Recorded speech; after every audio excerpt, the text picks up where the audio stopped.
Hey, good afternoon, guys. A little blitzed here, so this podcast might be a little rambling or a lot of awkward silences, but let's get started. So, I just want to say thanks for all the support. I've gotten definitely quite a bit of listeners and people on Instagram who have reached out to me, so I'm not sure what his name was. I'll DM you about it. But I got the question, how to land a summer analyst or full-time position from a non-target school. I just went ahead and I jotted down a few notes, and I'll just get right into it. So, first thing that I wrote down was take any internship that's available to you. Doesn't have to be investment banking. And if you think an experience is irrelevant, it most likely isn't, and you can connect the things you learn from that quote unquote irrelevant experience and relate it to banking, whether it's soft skills or technical skills. I did quite a few internships or jobs that were nowhere near related to banking. But in interviews, I was able to mention it and definitely build off certain things I did at that position. And sometimes make some jokes here and there about it. Can't really get into what I joked about because that would sort of reveal who I am. So, yeah. Another thing is when you're still in the early days of building up your resume, you can't expect to straight away get a summer position for a bulge bracket, even a middle market bank. Like, don't get discouraged, honestly. Number 2 here for me was cold email every single person on this planet. So when you find a firm's website that you want to cold email, try to avoid emailing the entire group. For example, email a few people from DCM, then go over to ECM, then go to industrials, healthcare, TMT, so on and so forth. Try not to hit up the entire group, because there have been a few cases at my firm where somebody just sends out a massive blast email to every single person, to every single group, and it just turns into a meme, and you don't want to be that person. And I was once that person. You know, when I was a freshman in college, I would go on certain firms' websites, look at the team, and I would send the same cookie cutter email to every single person. And I ended up getting close to one of the MDs there for a couple of years, and we ended up joking around about how I sent an email to every single person, even the CEO.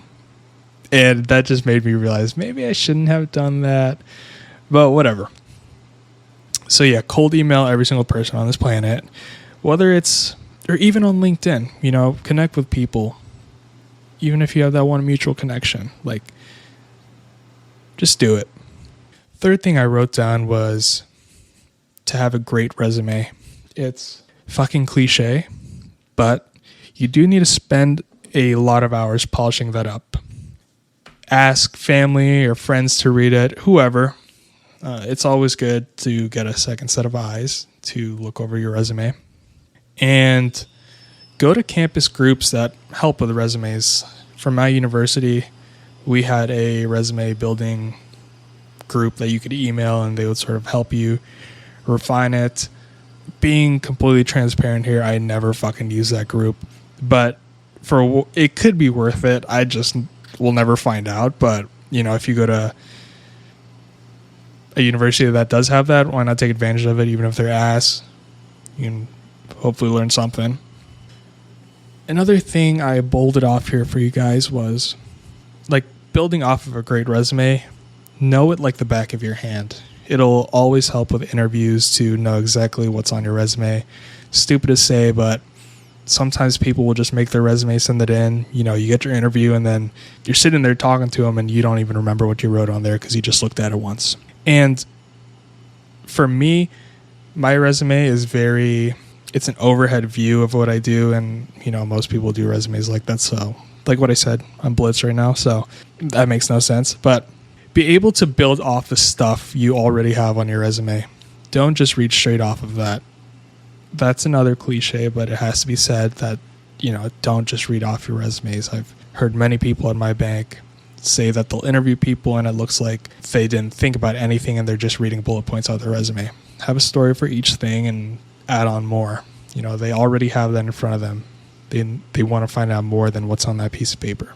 Next, I put down network, but don't spend too much time doing it. It can only help so much. Like what I said, go on LinkedIn, go on company websites, and reach out to people. Ask them for chats. Ask them to grab a coffee if they're in the same city as you. But one thing about me that I wish I could have gone back to when I was a freshman in college and all throughout college was I spent a lot of time cold emailing people. And at the end of the day, the way I got my job, it was not done through me knowing somebody that I cold emailed. It wasn't off of a relationship. It was off my resume. And I think, a lot of people, if you go on WSO or other websites, a lot of people say network. Add people on LinkedIn, email them. I think it's a little bullshit. Like, I don't think it's as often nowadays that somebody you connected with ends up getting a job at your dream firm. I don't really know anybody who's happened to land on Wall Street that way. I do think, unless you're your dad's an MD or he knows somebody, best friends with a guy that's an MD or gal, I don't think it's as feasible as people make it out to be.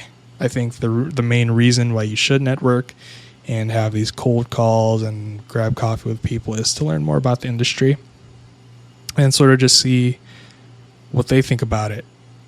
I don't think you should go in there thinking, if I can wow this guy's socks off, he's going to get me a job. That's probably not the case, and, feel free to not agree with that. And another sub-bullet point that I added in for this was, reach out to leadership. Reach out to the heads of investment banking. Reach out to the COOs, CEOs. It's crazy, but it's well worth it. When I was a sophomore, I didn't end up getting the job because I just sucked at interviewing skills at the time. I reached out to the head of investment banking for a big bulge bracket bank, and he didn't even respond to me. And the next day I got an email that was like, hey, you got invited to a first round, the typical, when are you available? And I was just so curious. I was like, I didn't even put in an application for this job. And I asked her, how did this happen? And she was like, hey, quote unquote, the head of investment banking just sent along your resume, and that's why we offered you an interview. And another story for me is I reached out to the COO of one of the bigger hedge funds nowadays. It's up there. It's probably top 10. And I just emailed him off literally the executive site. And I ended up growing a relationship with him. And I'm talking this guy is big. He's on the news.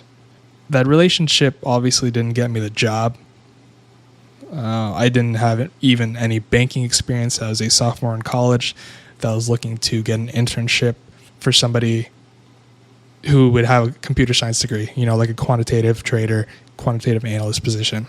But maybe if I did have those qualifications, he could have gotten me a job or gotten me an internship. But with that being said, main story here is to reach out to every single person.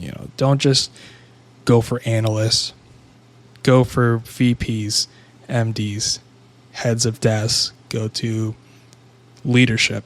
It's, believe it or not, I feel like I've sent a countless amount of emails, and most people who respond are those higher level people, mostly MDs and heads of desks, maybe a couple analysts here and there. But, even for myself now, I get a bunch of emails, and 90% of the time I don't respond to them because I just don't have the time. And granted, I wish I could, but yeah. On to the next one is I put down to practice every single interview question you could get. Sort of create a script and try to learn it through maybe bullet point format. Or if you're somebody who can just memorize a script, fucking get it done. And that's how you can practice your interview questions. I think one reason why I got the job I have right now, and obviously that would be one of the reasons, is that I could answer every single question, and it was a very well thought out answer. And I don't know if the interviewer knew or didn't know, but I knew that I had memorized that shit down to every single word to the ums, buts, ands, even when to laugh. It's outrageous. Even thinking about it now, I still do it.